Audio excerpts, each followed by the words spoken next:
Why do men buy combat knives? The first law of thermodynamics, the law of conservation of energy, states that energy can neither be created or destroyed, it can only be changed from one form to another. Every little boy that I've met, and little boy that I once was, contains a certain energy, the energy that gathers when a stick, rod or toy sword finds its way into the hand, expressed by a few playful swings, turning the young wielder into a paladin, a samurai, a Viking, a Jedi. In this video I'm going to make a case for the combat knife, one in which I address an elephant in the room. That all of us blokes are still just as much this as we ever were, and that's totally okay. But what happened? I'm in my 30s, I grew up, now I feel like I need to have some tenuous reason to buy a nice sharp thing, which is so unfair, because now I actually have money to buy a real nice sharp thing. What happened? Well, time passes, and we find ourselves in adult bodies doing adult things. We're so far removed from the original evolutionary cause for that energy to exist in us in the first place. But it hasn't gone anywhere.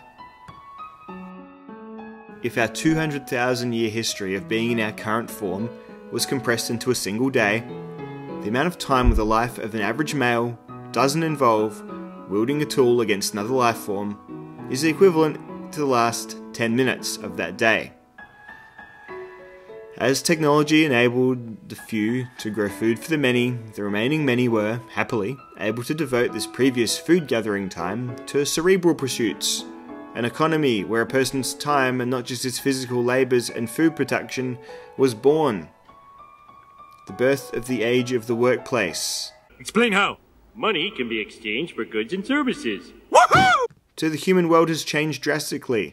The human body and mind, physically and chemically, not at all.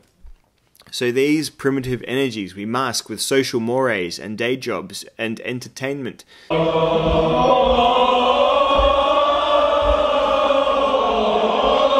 Still boil under the surface. Give a boy a play sword and he'll unashamedly swing it around and instantly be a Spartan, a Norseman, or a knight once again. But what happens when we grow up and begin to feel the possibly essential but undeniably suffocating presence of shame?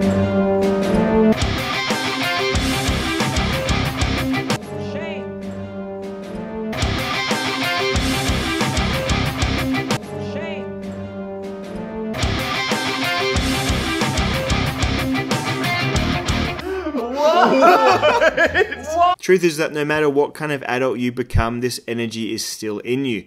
Whether you look like this, or like this, the desire to open the valve of this enticing, dangerous energy is never particularly far away from the surface.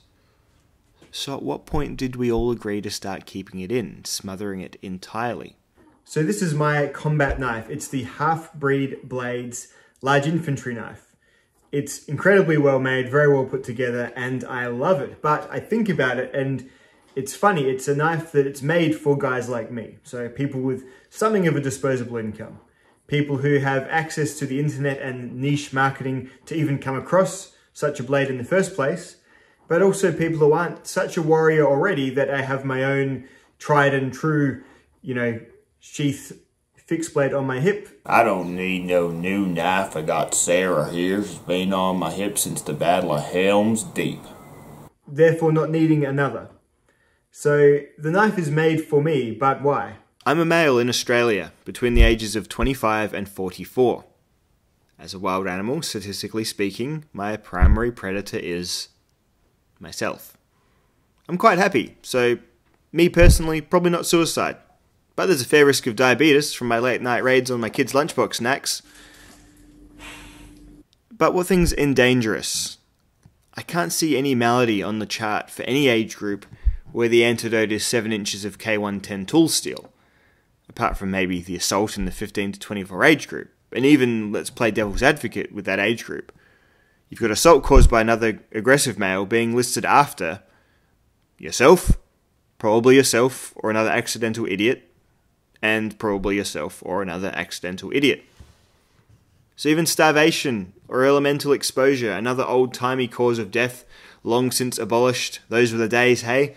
Which is another entry into the things your big knife could help you with list, has long evaporated as a Darwinian pressure. Let's look across the pond to where you, my dear viewer, are probably sitting in the United States. Chaps in my age group who are unlucky enough to die of anything at all, which is rare. Homicide does creep up there, but I read a paper from the Penn State University Department of Criminology, and again, in 100,000 people, 6 are going to be homicide victims. 14. You're going to do it yourself. Another own goal.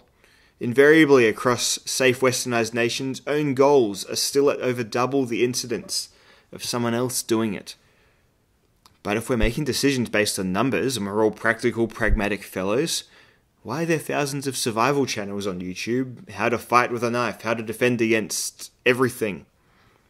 If we're truly savvy and interested in self-preservation and being the sheepdog, why are we drawn to videos like this? I'm going to be talking about my favorite Quran bit for EDC and for defensive applications, as well as showing you some techniques that you can practice at home. And not to videos like this. Today we're going to talk about how to protect yourself from a self-suicide attack.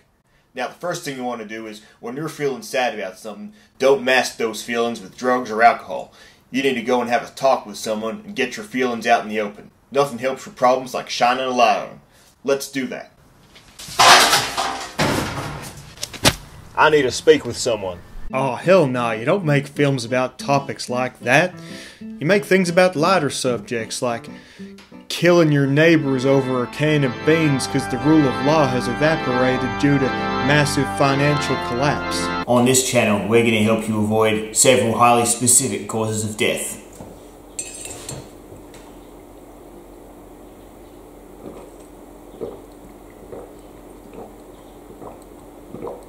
On this channel, we're mainly concerned with getting prepared so you don't die in an uncool way, like at the hands of some other loser.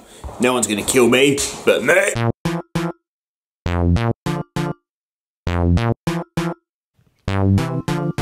But I'm kinda right, aren't I? Because I think that we know that realistically and statistically, we're not really gonna get killed by anyone.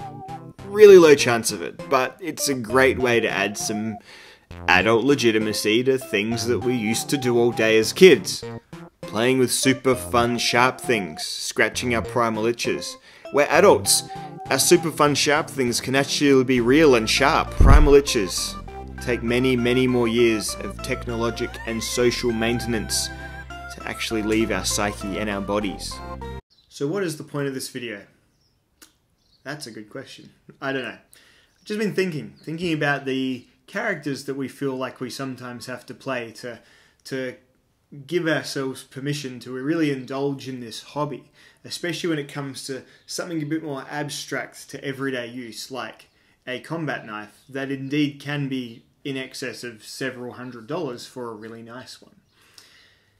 Having to adopt and fully method act the professional badass soldier of fortune type character, at least in your online persona or wherever, is a high energy cost to what you're basically doing, which is, I assume, what I'm doing. Having a nice knife, trying to use it where you can for a legitimate reason, but then most of the time just enjoying it for the really nice object that it is. I mean absolutely no disrespect to the folks who can make a living out of being defense-oriented or being survival-oriented. You guys are actually like the football players of our little field here. Like, you're the pro athletes. You get to do the hobby for a living. I mean, it's a bit like the knife reviewer who makes so many videos that he can actually feed his family with it. I mean, you are living the dream. That's not me, by the way. But you are living the dream. You are... we're all just sitting at home watching the sports, and you guys are playing the sports. So, much respect. Some people even do it absolutely perfectly.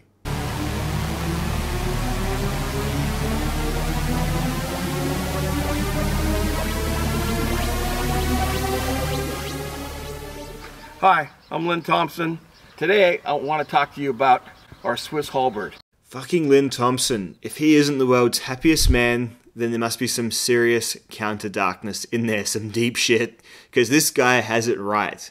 Him and his buddies, who are in no way ripped killing machines, dick around with knives, making obstacle courses to test them, and then make videos of themselves doing it, and sell the knives, and make good money. Best life achieved.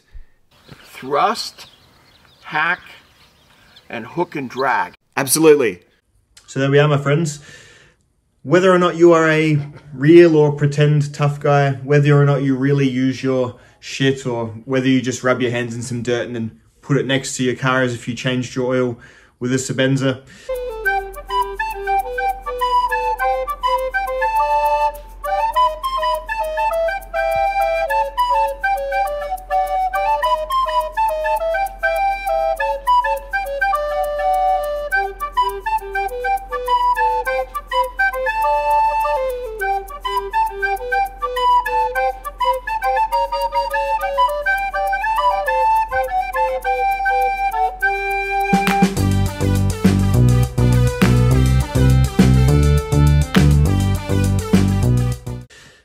It doesn't really matter as long as you're enjoying your knives for the right reasons.